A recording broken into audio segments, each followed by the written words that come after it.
Welcome to steno dictation. Dictation 5 second बाद शुरू होगा। स्टार्ट। विपक्ष की ओर से लोकसभा स्पीकर ओम बिरला के खिलाफ लाए गए अविश्वास प्रस्ताव को खारिज होना ही था।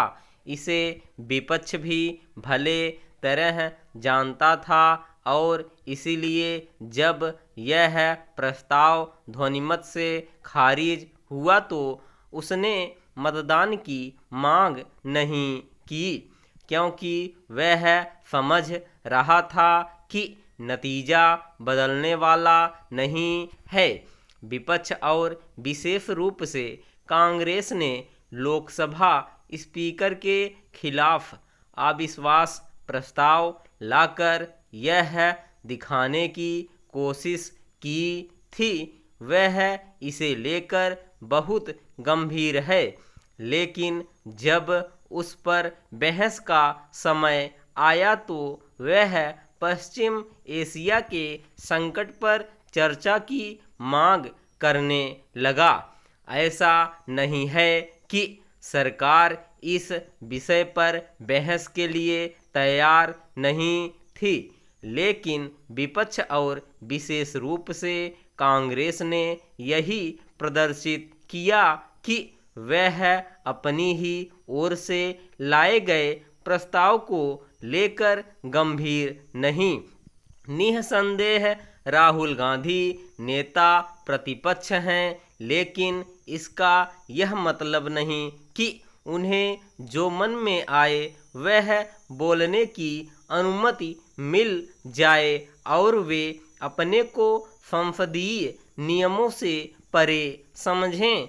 वे अपनी समझ से जिन्हें गंभीर विषय बताते हैं और उन पर चर्चा के लिए जोर देते हैं, वे प्रायः हवाई और सनसनीखेज ही होते हैं। बीते कुछ दिनों से राहुल गांधी संसद के भीतर बाहर इस पर जोर देने में लगे हुए हैं कि अमेरिका से अंतरिम व्यापार समझौते पर प्रधानमंत्री ने अमेरिकी राष्ट्रपति के समक्ष समर्पण कर दिया है, लेकिन अभी तो यह समझौता हुआ ही नहीं है।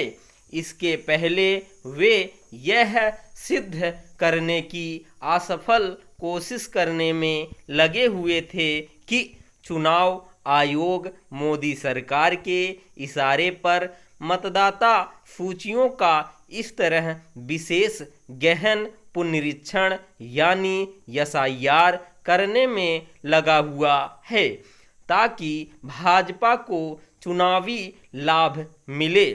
सरकार के खिलाफ मनगढ़ंत आरोप उछालना राहुल गांधी की अगंभीरता को ही दर्शाता है।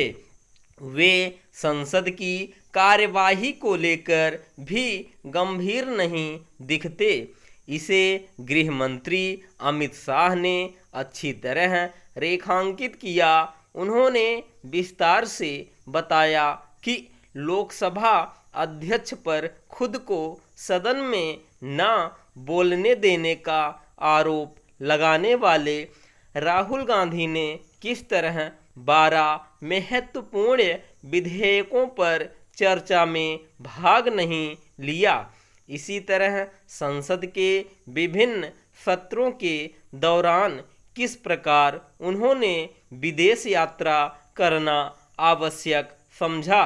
गृह मंत्री ने यह भी बताया कि सदन में उनकी उपस्थिति किस तरह बहुत कम रहती है।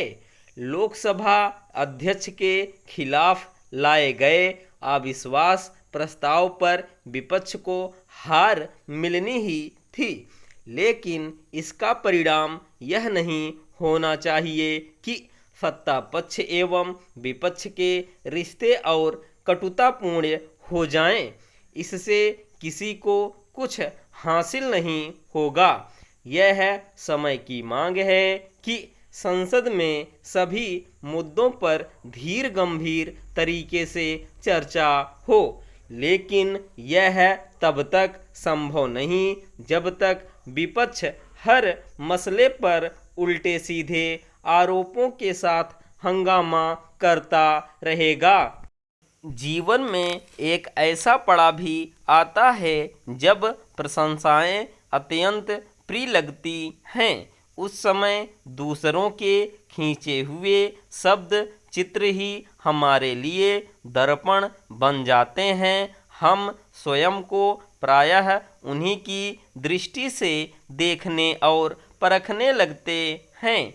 कोई हमारे गुणों की सराहना कर दे तो हृदय पुलकित हो उठता है, और यदि उपेक्षा मिल जाए तो भीतर कहीं एक हल्की सी रिक्तता का अनुभव होने लगता है।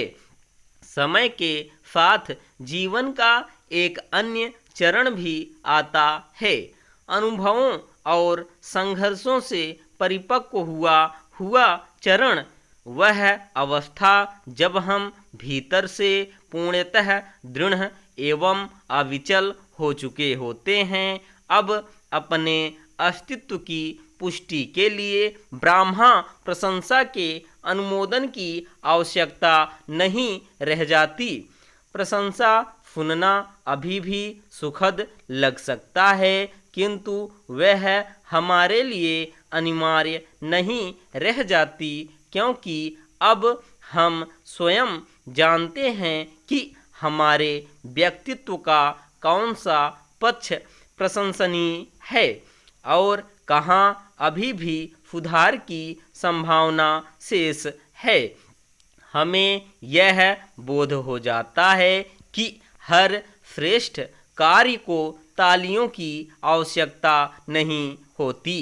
अनेक कर्म ऐसे होते हैं जो केवल आत्मसंतोष और अंतः शांति के लिए किए जाते हैं।